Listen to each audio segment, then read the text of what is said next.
qui font partie de la MJCF.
Ah, on ne voit pas les derniers là, plus haut les gars. Levez-vous, les derniers là.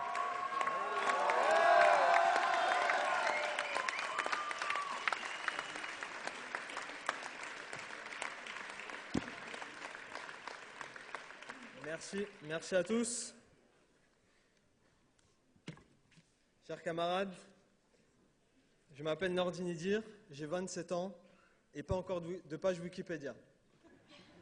Les grands médias n'ont pas fait de moi leur grande coqueluche. Quand ils m'adressent la parole, c'est tout juste pour s'étonner qu'avec un nom pareil, je sois secrétaire général du premier mouvement politique de jeunesse.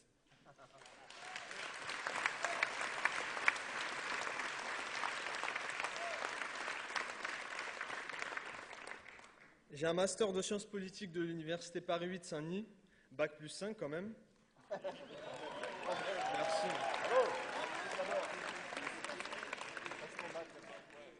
Alors que mes parents n'avaient pas le bac, et là, je vous interdis d'applaudir. Ils se sont serrés la ceinture pour me payer les études. J'ai dû prendre des jobs étudiants aussi, ça n'a pas été facile tous les jours, mais j'y suis arrivé. Je suis un peu la gloire de la famille. Alors, face à ceux qui ont fait leur classe dans les meilleurs lycées privés, c'est sûr, je ne fais pas le poids.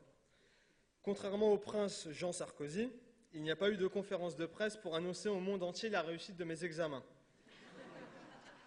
Et contrairement à lui, si mon père se retrouve au chômage, aucune caméra ne sera là pour faire pleurer dans les chaumières. Marion Maréchal Le Pen, élue députée et porte-parole autoproclamée de la jeunesse, a droit à tous les tapis rouges que l'on puisse rêver. Elle, qui part en guerre contre les avortements de confort et les soi-disant charges qui pèsent sur les entreprises, comme elle l'a fait sur les contrats de génération, est-elle autre chose qu'une marionnette au visage bien lisse qui sert la soupe nauséabonde pour le compte de sa classe? Nous les invisibles de ce pays, nous sommes les invisibles de ce pays. Nous sommes une génération condamnée à se taire. C'est bien oublier les politiques de précarisation dont nous sommes constamment les premières victimes. Dès qu'un nouveau gouvernement est intronisé, ce sont les jeunes qui subissent le prix fort. C'est loin d'être un hasard. Il s'agit bien d'attaquer les fondements de la société. Marie-Georges Buffet l'a si bien résumé. Nous sommes dans les sous-sols du salariat. Nous sommes la main-d'œuvre bon marché. Nous sommes les invisibles des temps partiels subis. Nous sommes les intérimaires en mission pour les actionnaires. Nous sommes les employés à durée limitée. Nous sommes aux côtés de ces millions de femmes et de travailleurs sans papier, une main-d'œuvre humiliée, seulement bonne à se faire exploiter. Nous sommes la génération de la peur. Oui, nous vivons dans la peur de notre avenir, car il est impossible de se l'écrire, de se projeter, de construire sa vie. Nous aspirons la peur, car nous ne respecterions pas les règles, nous ne serions pas assez disciplinés. Nous serions une classe dangereuse, égoïste, paresseuse, intolérante. On nous dit désintéressés de la chose publique. Pourtant, ma génération était de tous les combats pour conquérir ou arracher ses droits. Elle est celle qui a fait trembler le pouvoir contre le CPE, contre la privatisation des universités, contre la casse des retraites qui a fait perdre Nicolas Sarkozy. Élément déclencheur ou force propulsive, nous avons un rôle déterminant dans les mobilisations populaires. Malgré ces cris de colère, persiste ce sentiment de ne pas être écouté.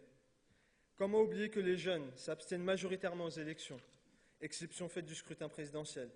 Combien de députés de moins de 30 ans dans l'hémicycle parlementaire? Quelle place des jeunes dans leur lieu de vie, eux qui sont bien souvent réduits à un rôle consultatif? Quelle réponse a-t-on apporté à ces émeutes sporadiques et régulières dans de nombreux quartiers? Les jeunes sont clairement dans les sous-sols de la politique, ni plus ni moins. Notre parole est confisquée, condamnée à être déléguée. On nous cantonne à être spectateurs, mais jamais acteurs. Jusqu'à quand cette parole sera-t-elle négligée, méprisée? Quoi de plus normal alors que les jeunes ne fassent plus confiance aux organisations politiques?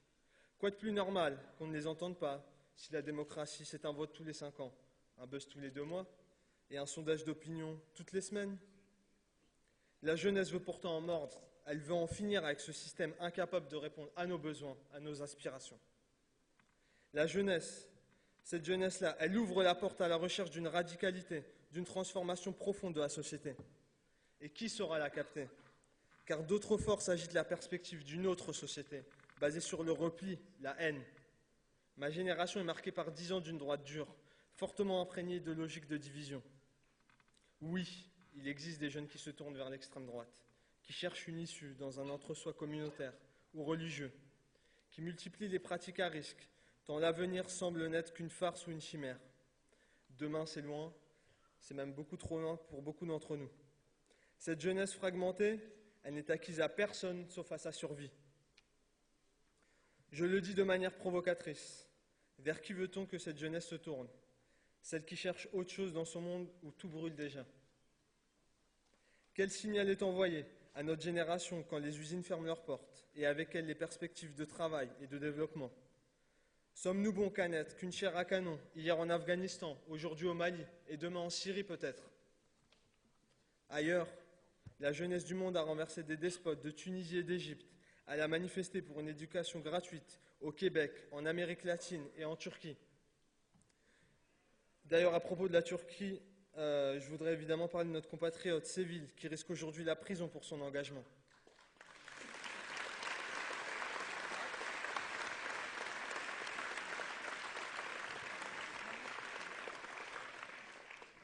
Cette jeunesse appelle à l'union nationale en Palestine, à les fers de lance, moteur d'émancipation. Elle porte en elle le partage car ce monde barbare la prive de tout. Surtout, la peur qu'elle inspire, celle qui est instrumentalisée contre elle, elle ne la ressent plus car elle n'a plus rien à perdre. La crise est un moment de destruction, mais aussi de construction d'un monde nouveau. C'est bien la jeunesse du monde qui en a les clés. Notre organisation est une de ces clés.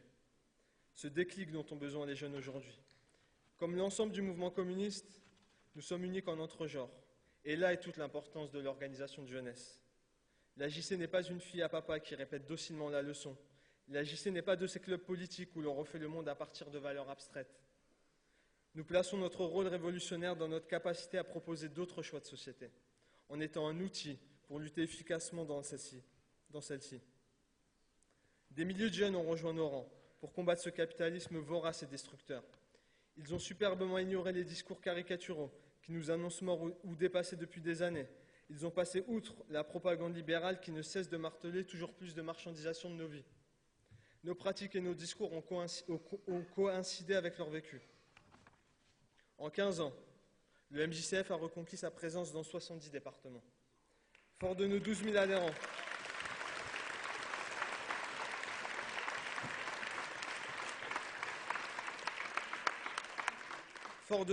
adhérents, nous avons agi à partir de l'échelon local, université par université, quartier par quartier, lycée par lycée, en ouvrant nos pratiques d'organisation pour que chaque jeune communiste se sente acteur, producteur et promoteur de nos ambitions. Nous avons démontré notre utilité pour changer la vie des jeunes par la multitude de nos modes d'intervention et de nos combats. Nous avons obtenu en Seine-Maritime le maintien de filières professionnelles, le remboursement à 50% du permis de conduire dans l'Allier, la régularisation de lycéens sans papier dans les Yvelines, préserver un parc, seul espace de sociabilité pour les jeunes, à Montauban, obtenu la baisse du prix des transports à Toulouse. Nous organisons la solidarité et le vivre ensemble avec le sport pour tous dans le Val-de-Marne, en aidant les Roms dans la Loire. Dans l'Isère, nous répondons à une agression de jeunes identitaires par un concert unitaire de solidarité pour valoriser la culture populaire.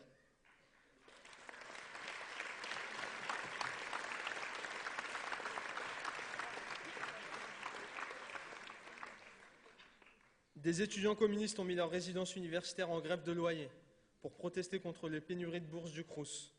C'est dans le Var que nous voulons faire construire une maison de la culture et de la jeunesse. Dans le Pas-de-Calais que nous exigeons la gratuité des manuels scolaires ou celle des transports dans le Nord. Alors regardez-nous, regardez la salle et tous mes camarades derrière moi qui sont délégués de ce congrès. Les JC sont partout, motivés, organisés, nombreux et déchaînés.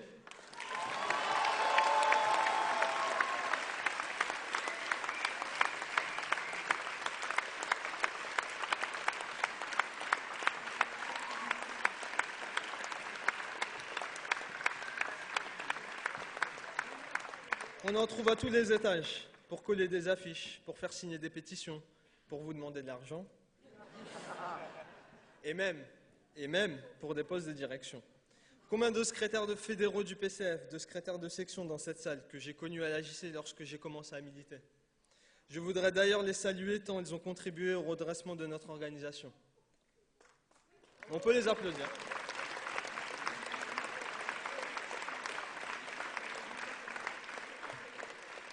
Et on trouve même des anciens jeunes communistes dans les plus hautes instances de direction nationale, jusqu'à un certain Pierre Laurent, ancien secrétaire national de l'UEC qui, paraît-il, a quelques responsabilités au PCF aujourd'hui. Paraît-il.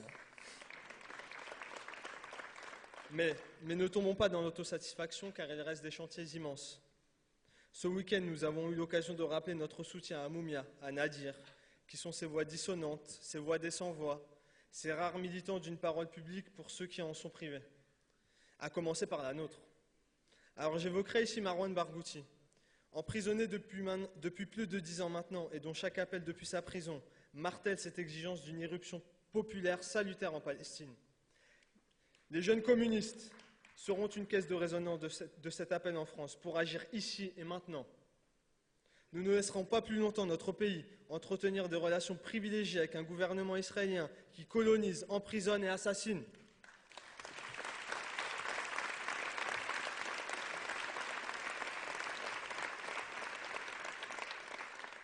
Nous exigerons des actes clairs pour une paix juste et durable entre Israéliens et Palestiniens.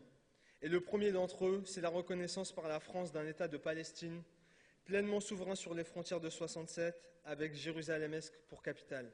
C'est la suite logique et immédiate du vote de la France à l'ONU.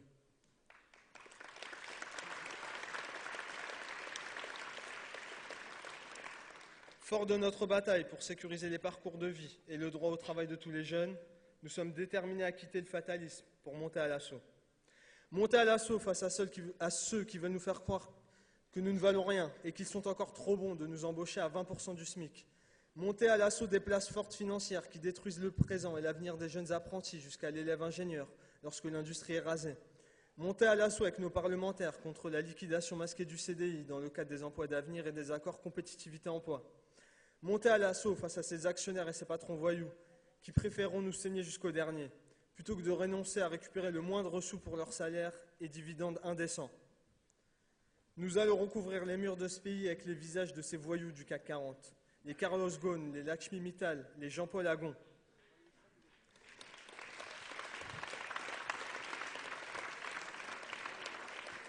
Et j'ai un message pour eux. Votre portefeuille est mis à prix et les jeunes comptent bien reprendre tout ce que vous leur avez volé. Nous allons monter à l'assaut face aux grands discours et aux cris d'orfraie sur un prétendu coût du travail. Nous serons au front pour gagner un service public de l'orientation, un statut de l'apprenti, de nouveaux pouvoirs des salariés dans les entreprises et pour les jeunes dans leur lieu de vie. Voilà les droits réels que nous voulons arracher.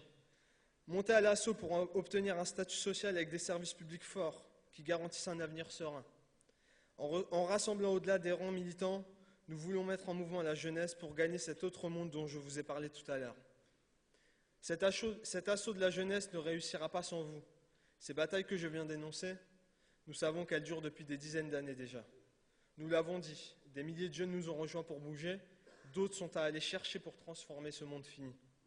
Je viens devant vous affirmer avec force que la jeunesse exploitée, celle qui vient des quartiers populaires, celle qui vit dans la précarité, cette jeunesse est bien décidée à se battre. Elle vient vous dire que si le désespoir est présent, la rage est plus forte.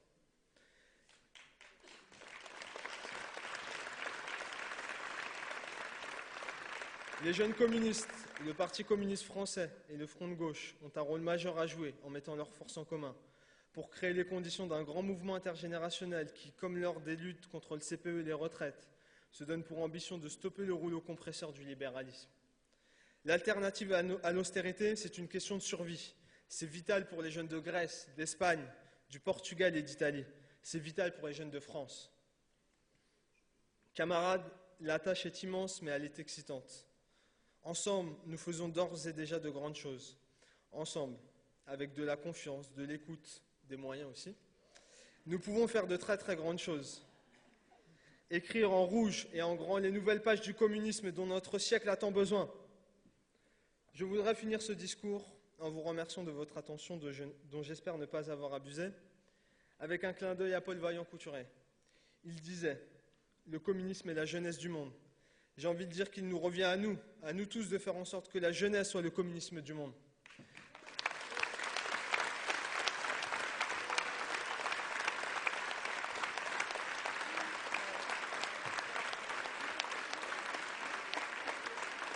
Comptez sur nous, camarades, on compte sur vous. Bon congrès au Parti communiste français. Merci.